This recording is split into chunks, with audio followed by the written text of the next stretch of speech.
A church has stood on this site in Grandborough in Warwickshire for over 1,000 years.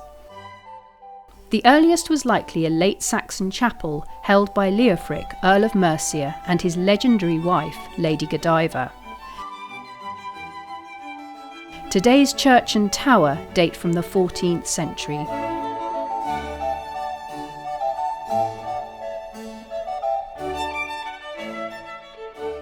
Behind the altar at the east end of the chancel stands a large English Gothic Revival altarpiece, or Reredos. Carved from Caen-stone and installed in 1849, it frames 4 painted tablets displaying the Lord's Prayer, the Ten Commandments, and the Creed, the foundations of Christian belief. The Reredos has 4 arches and pinnacles, richly decorated with acanthus leaves and carved animal heads. While reredoses are found in many English churches, each is individual, and St. Peter's example is particularly fine. At the centre is a carving of the pelican in her piety, the bird wounding herself to feed her young, a symbol of Christ's sacrifice and redemption.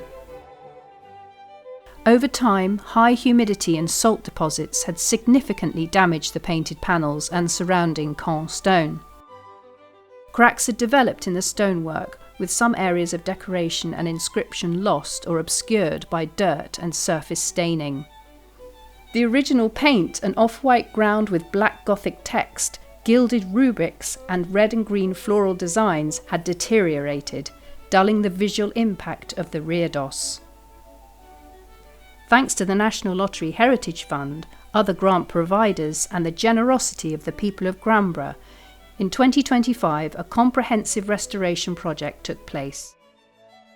Specialist contractors completely disassembled the Reredos, all 4 painted panels and the surrounding stonework. The removal of the Reredos revealed cracking in the chancel wall behind it. The panels and stonework were taken to a conservation workshop. There, surface dirt, wax and staining were gently removed using fine mechanical tools and low-pressure steam to recover the panel's original appearance. Following its restoration in the workshop, the Reredos returned to St. Peter's for reinstallation. Specialist stonemasons carried out the first repairs to the chancel wall in nearly 200 years. So here we're just repointing the open defective areas of the wall, just from where there's been some previous movements. So you can see where there's a crack, there's essentially crack lines that are following certain patterns. The mortar inside was very soft, so we're just packing them as deep as we can with a decent lime mortar. Because it's lime, it also allows for a bit of movement, so if there is any further settlement and movement over the years, it should correct itself and self-heal, as it were.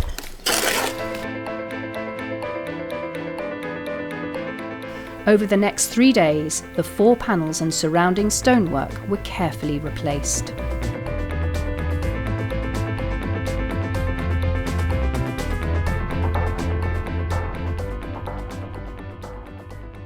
They were in a very, very poor state. There'd been a lot of erosion around the sides, so the edges of a lot of the letters were gone.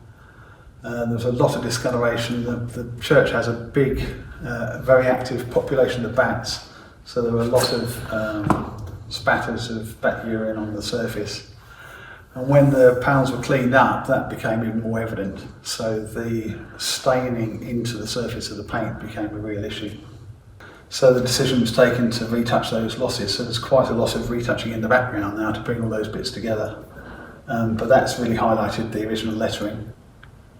We had to do quite a lot of repair around the sides because the paint was gone. So there's a build-up of new paint layers there and subtle retouching to the edges to bring back the bits of the lettering which was lost.